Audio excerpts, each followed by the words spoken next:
So one of the things about growing up in western Kansas, yes, there's severe weather. This plays into the story later.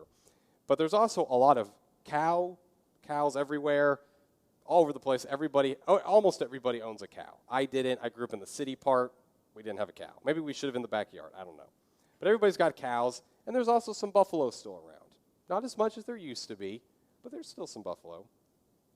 And here's how Kansas works.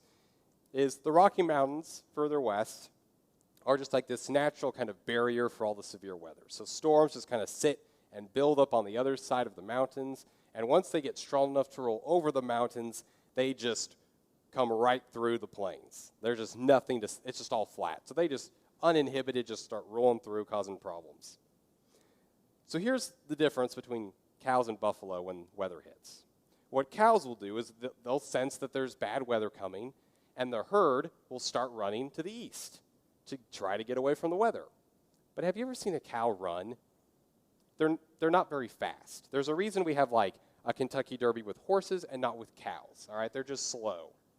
And so they just start running east as far as they can go. The problem is they're not fast, and the weather is much faster than them.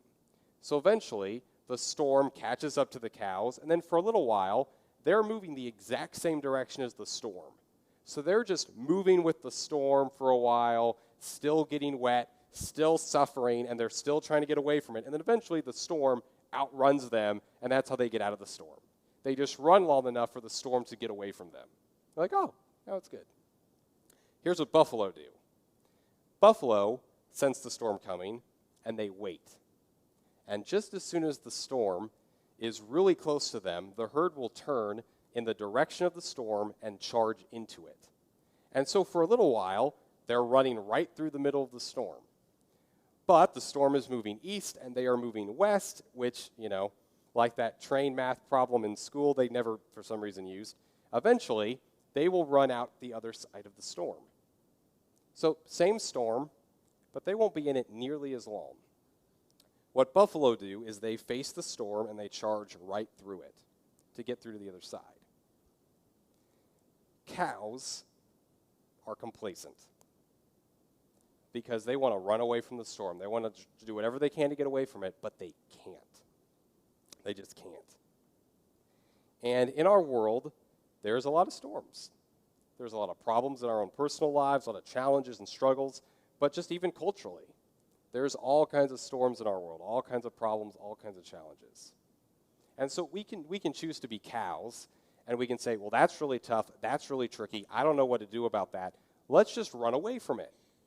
And you can do that for a while, but eventually the problem will catch up to you. And instead of being prepared, instead of being ready for it, you've been running from it the whole time. And then the storm hits, and it's actually way more painful. Because in trying to run away from your problems, that hardly ever solves them, right? Like we try to tell ourselves, if I ignore this, it'll just go away. It hardly ever goes away. It always somehow comes back, and it's usually worse. So if we kind of act like cows and just run and run and run and run, eventually the storm will catch up, and it'll be a whole lot worse.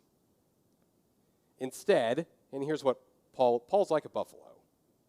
Because he knows there's these problems, he knows there's these challenges, and he faces them and he charges right into them. He's like, whatever happens, that's where I'm going. That's where I'm called to go, so I'm going to go. And so he's okay to deal with really uncomfortable people and really difficult situations and even painful experiences because he knows I just got to charge through it and get to the other side.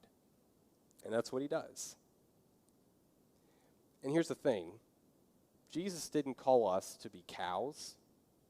He didn't call us to turn and run because he told Peter, hey, Peter, I'm going to build my church, and the gates of hell can't overcome my church. And gates are defensive weapons, which means the church is on the offensive. See, a lot of times we think, man, Satan's really tough, and he's out there, and he's throwing all these weapons, and he's attacking. No, he's running scared. He's lost. God's vision for the church is, no, you run into that. You charge the gates of hell because they're on the defensive. They're trapped. There's nowhere to go. And because Jesus has won, we're able to face the storms. We can boast in our weaknesses. We don't have to be all that impressive. We don't have to make people think we're better than we are. We don't have to do any of that.